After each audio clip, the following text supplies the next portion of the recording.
Part 1. You will hear part of a telephone conversation between a job seeker and a recruitment agent. First, you have some time to look at questions 1 to 6.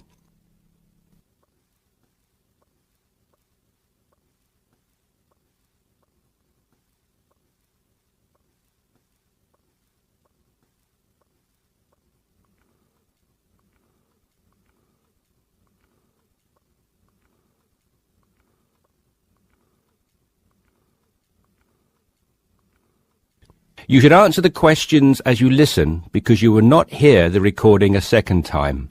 Listen carefully and answer questions 1 to 6. Yes, so that's Janet Thompson. Would you like me to spell it? If you wouldn't mind, thank you. Just the surname, please. No problem. It's Thompson. Great. Now, Janet, before we go through the openings I have here in front of me, might I just take a few more details to complete your profile on my system? Of course. What would you like to know? Well, let's start with your email address, please. OK, janthompson@hort.net. I see. Is that Jan as in Jan? No, that wasn't available. I had to make do with Jann. Here, let me spell it for you again, just to be sure. JANNTHOMPSON@hort.net. Much obliged. And could I ask, do you have your referee details to hand? Yes, what do you need? I need one work reference and one character reference from a friend or colleague. OK, for a work reference, there's Jane Foote. She's my former boss at Bermuda Girls' School, head of English. OK. My personal referee is Monica Carbody. Mon and I have been best friends since we met in Bermuda in 1991, when she was deputy head of English under Mrs. Foote. Perfect. And you mentioned, of course, that you're an English teacher, but are there any additional subjects you're qualified to teach? Yes, I have a diploma in special needs, and I can also do history to GCSE level. Very good. Before listening to the rest of the conversation, you have some time to look at questions 7 to 10.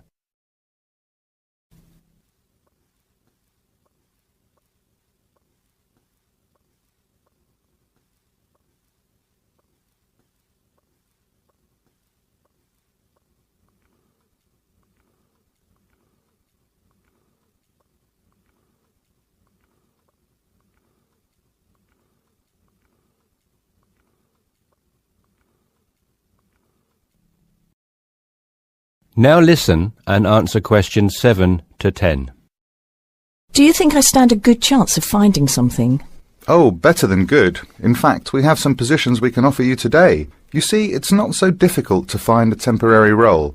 Tell you the truth, there are plenty of them around, but getting a permanent position will prove a little more trying, though.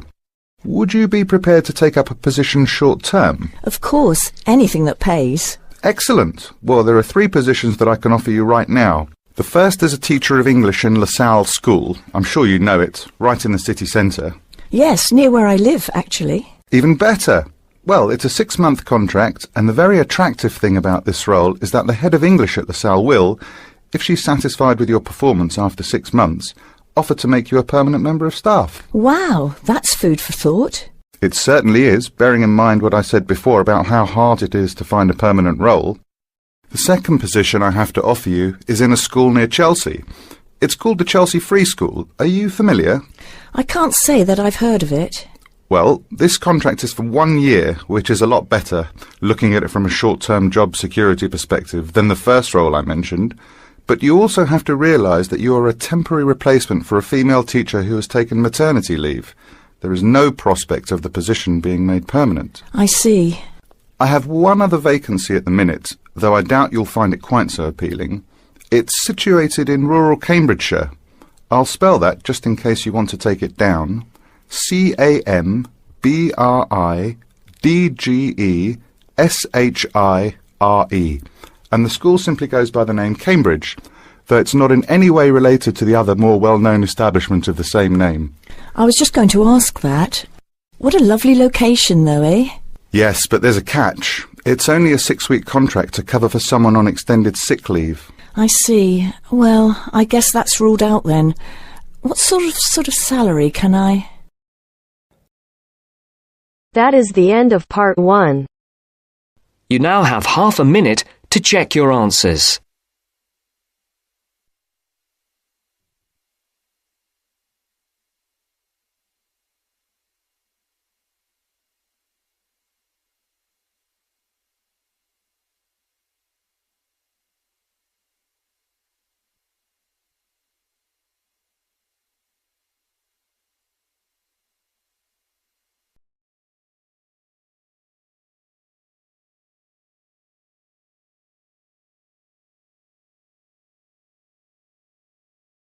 Now turns to part 2.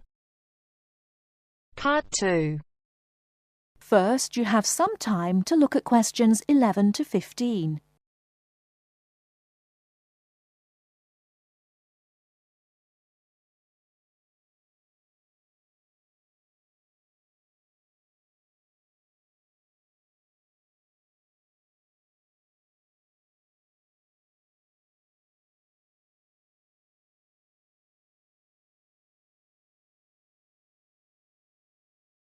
Now, listen carefully and answer questions 11 to 15. Starting at the beginning, you can see the on-off switch just beneath the two lights. Having turned the machine on, these lights now become very important. When the light on the left has gone out, you can begin making coffee, as it means the water is now hot enough. Next to that is the water level light. If this is illuminated, it means the machine does not have enough water. It is essential that you turn the machine off and add more water the moment this light comes on. Otherwise, you could damage the heating element. Once you have checked that both the heater light and the water level light are off, make sure the filter holder, that's the part with the handle just under the control panel, is in place. Once you have your cups ready, it is time to press the coffee delivery switch. That's the button just above the filter holder beside the boiler meter. Remember to take a quick look at the meter as it tells you the exact temperature of the water. On both the left and right hand side of the machine, on the same level as the filter holder, you can see the steam pipes used for heating milk. These steam taps need to be cleaned regularly to avoid blocking. And finally, if you do spill any coffee, don't worry. Just make sure that the drainage pipe at the bottom of the machine is leading into a sink or a suitable waste container. As with the steam taps, the drainage pipe needs regular cleaning.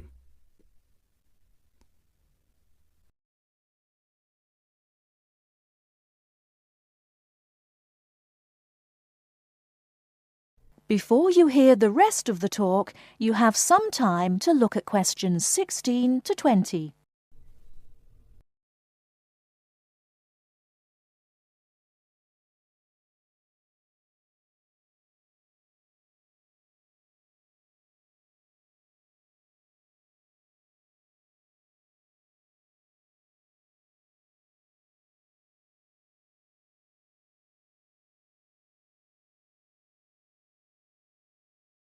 Now listen and answer questions 16 to 20.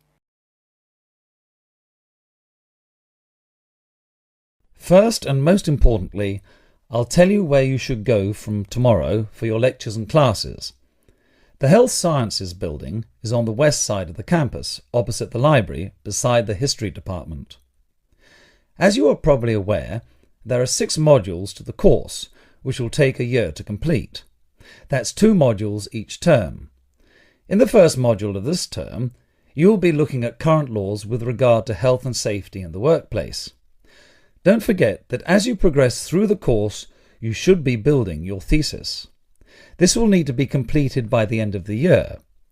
Coursework will also be credited to your final grade, but the most important part of the course is the thesis. Now, the final thing I want to tell you, and again you should know this, is that there will be a number of guest speakers throughout your course. They will come from a number of different medical backgrounds, but they will all be giving you their views on the relevance of health sciences in their occupations.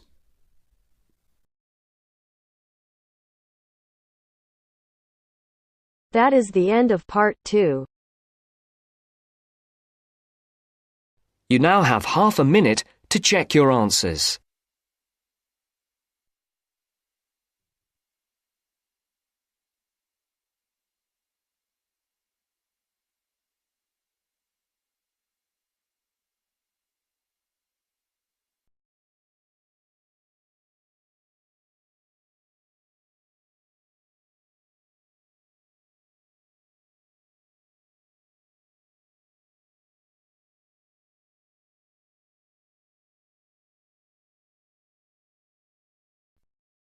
Now turns to Part 3.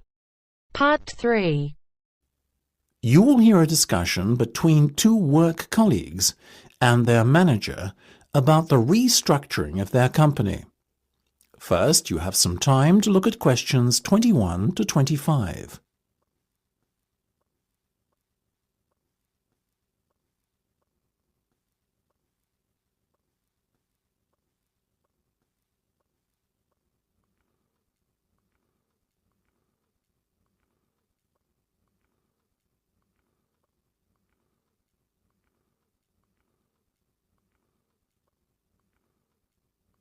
Now listen carefully and answer questions 21 to 25. Come in, both of you. I believe you wanted to talk to me about something, is that right? Yes. Basically, all the staff are concerned about what the restructuring of the company is going to mean for them. None more so than myself and Nam, as we are the newest members. As I said to all staff at the meeting last week, there's no cause for concern. There will be no compulsory redundancies. All redundancies will be on a voluntary basis. Yes, we understand that, but to tell the truth, we just want a little reassurance that our jobs are safe. Look, Anne and Penny, the company isn't going to be short-sighted and let its bright young minds go. Besides, we've already met our target for the number of voluntary redundancies we want to secure. In fact, there's a waiting list. You know as well as I do that the age profile of staff at this company needs to come down. A lot of our employees are close to retirement age and are just going through the motions until they can take their pensions. That's why we decided on this redundancy initiative. We want to encourage those that would be happy to leave to do so and employ younger, more motivated staff. I guess that makes us feel a little better, but we're also worried about the upcoming salary review. What will it mean for us? Given the fact that the company's motivation for this restructuring initiative is not to cut costs, you needn't be worried that there will be a negative effect on your salaries. We are running a very profitable business and we will reward our top performers in the upcoming review. Both of you fall into that category, so you can expect a healthy bonus and salary increase. Simple as that. That's good to know. Another thing on our minds was the fact that with all these voluntary redundancies happening in the next few months, there will be a lot of positions opening up higher in the company. What we were wondering is, will the recruitment drive be an internal or an external one? Obviously, we will recruit internally where possible. That has always been company policy. So, if you're asking me will there be opportunities to gain a promotion in the near future, then the answer is very definitely yes. The type of candidate we would be looking for has a proven track record and is performance-driven. How can we improve our chances of getting promoted then when the opportunity arises? Well, in the meantime, be prepared to take on additional responsibilities, especially those relating to the management of other members of staff. Obviously, the higher up you go in the company, the more involved you'll be in managing people. What the management team is looking for then is proof that you can work effectively with and manage other members of staff. Before you hear the rest of the discussion, you have some time to look at questions 26 to 30.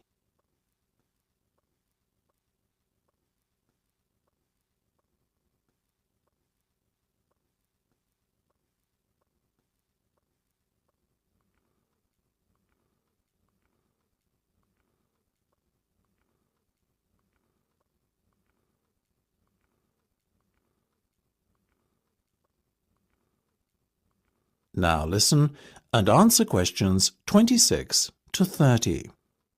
One more thing. Go on. This project you've given us to manage, is it a test of our abilities? I guess you could say it is a test of sorts, but look at it more as a chance for you to prove yourselves. Actually, now that I have you both here in private, can we talk about that a bit? Of course. OK, Penny, let's start with you. Has the timescale been agreed yet? Yes. You said we have a total of 8 weeks to bring the product to launch. So we've decided to allocate 3 weeks at the beginning to product research and prototype testing. Very good. Then after that, we are going to spend a further 3 weeks formulating our marketing strategy and doing some research and testing on a sample of the target market itself to get some feedback. And presumably the last 2 weeks will be devoted to the launch? Exactly. Now, let's talk estimated costs. Well, you've given us a total budget of £100,000. Of that, we're allocating 50% to product development and testing, a further 25% to marketing, and £25,000 will be spent on the launch. Penny, give me a breakdown of the launch costs, would you? Sure. £10,000 will be spent on hiring and decorating the venue, £10,000 will be spent on promotional work, and the remaining money will be used to pay for catering and administrative costs. I'm very happy with that, to be honest. As I said, you guys should stop worrying. You're doing a fantastic job, so keep it up.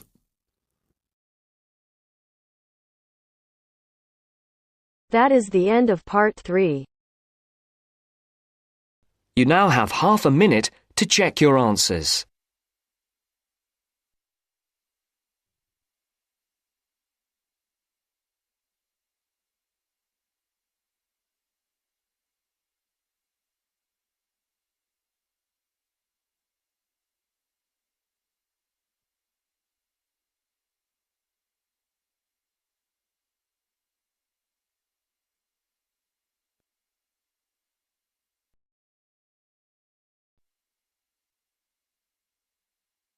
Now turns to part 4. Part 4. You will hear an introduction about an eco-friendly building called the Gherkin. First, you have some time to look at questions 31 to 40.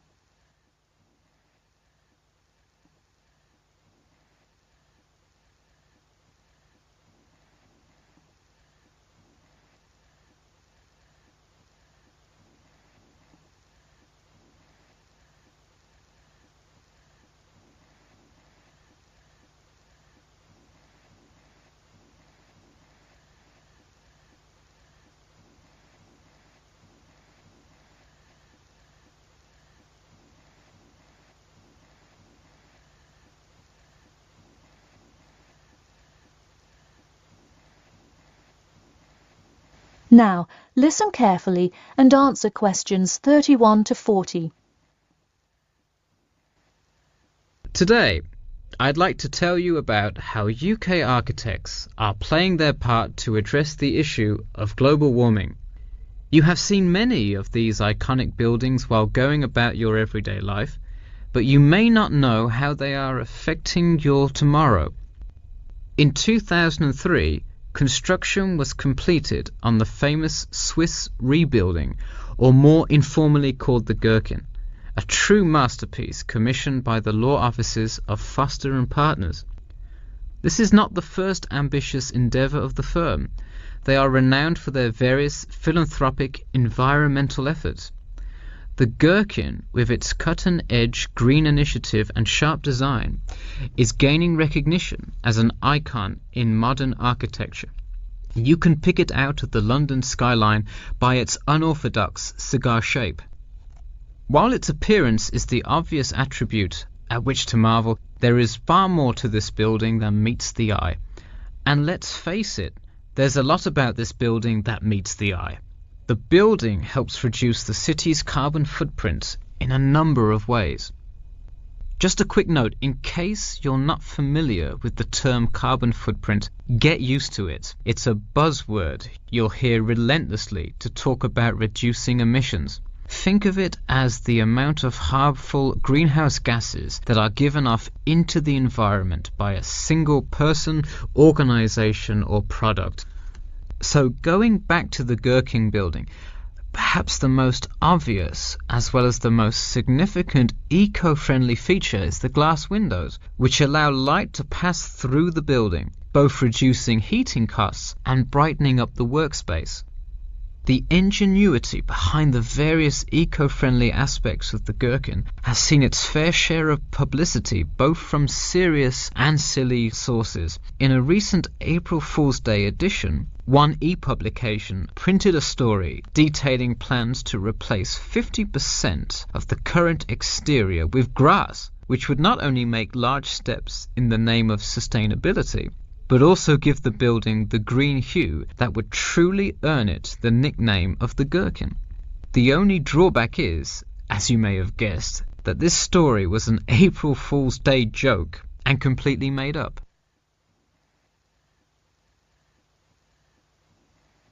In all seriousness though, the building is setting a new standard of design that other architects and city planners just cannot ignore. The building's bold and cost-efficient design has won a number of architecture awards, including the Stirling Prize, the London Region Award, and the Emperor's Skyscraper Award, among others. The design comfortably accommodates a large number of offices, while keeping maintenance and operation costs down, striking a superb balance between nature and the workplace. Nature is well and good, as long as the weather is nice outside. Given London's notoriously bad weather, the architects knew they must devise a quality temperature regulation system, and that they did. A special system designed to reduce the building's reliance on air conditioning was devised that cuts consumption in half compared to standard office buildings.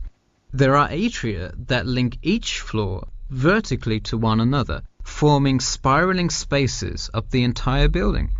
They serve not just as social common spaces, but also act as the building's lungs, distributing clean air from the opening panels in the facade through the entire building. The building isn't all business though. It has its fair share of fun as well. At the very top, a club room offers a picturesque entertainment spot for company functions, private parties, etc., with a breathtaking panoramic view of the city. The creation of such an innovative structure has many wondering what the future of urban planning and architecture may be. Well, if the other projects currently commissioned by Foster & Partners are any indication, the entire city constructed with similarly eco-friendly buildings is not far in the distance. The Masdar City development aims to create a desert city that produces zero waste and removes as much carbon dioxide from the atmosphere as it puts in, a huge feat in protecting our Earth. The gherkin is a truly impressive feat, yet it is not the only one worth noting. Now to move on to another green initiative, I'll tell you about the Eden Foundation building found in Cornwall. That is the end of part 4. You now have half a minute to check your answers.